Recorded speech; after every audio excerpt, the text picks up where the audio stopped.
যাদের শরীরে দুইটি দাগ আছে ওই শরীর কখনো জাহান্নামে যাবে না, সে অবশ্যই জান্নাতে যাবে। হাদিসটি সহিহ তিরমিজির 1669 নম্বর হাদিস এবং সহিহ আত-তারগিবের 1376 নম্বর হাদিস।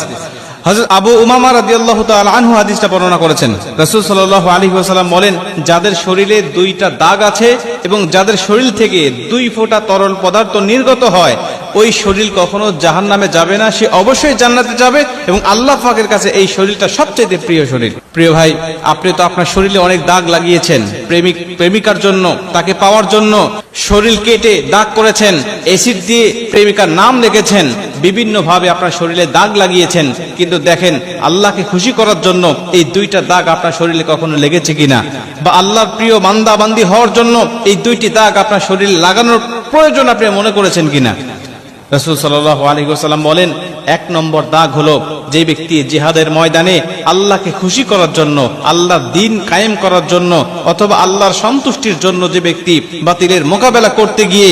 শত্রু পক্ষের আঘাতে তার শরীরে ছোট্ট একটা দাগও যদি বসে যায়, এই দাগটা কিয়ামতের ময়দানে সুপারিশ করে বা এই দাগটা থাকার কারণে কিয়ামতের ময়দানে আল্লাহ পাক তাকে জান্নাতে দিয়ে দিবে।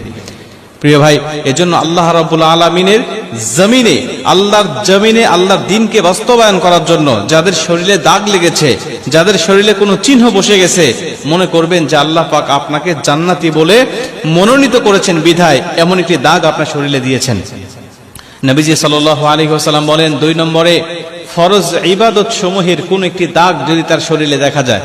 যেমন যদি কোনো ব্যক্তি ফরজ ইবাদত করতে গিয়ে, যে কোনো ফরজ ইবাদত করতে গিয়ে ওই ইবাদতের কোনো চিহ্ন যদি তার শরীরে বসে যায়, নামাজ পড়তে পড়তে সেজদা দিতে দিতে কপালে তার কালো দাগ বসে গেছে, পায়ে তার বিভিন্ন ভাবে কালো দাগ হয়ে গেছে, শরীরে অঙ্গ প্রত্যঙ্গে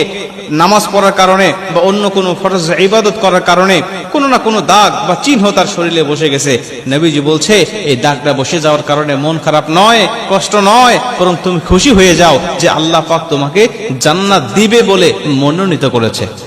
এজন্য আমরা শরীরে অনেক দাগ আমাদের আছে, অনেক দাগ আমরা লাগাই, অনেক দাগ ইচ্ছা করে মানুষকে খুশি করার জন্য, দুনিয়ার মানুষকে দেখানোর জন্য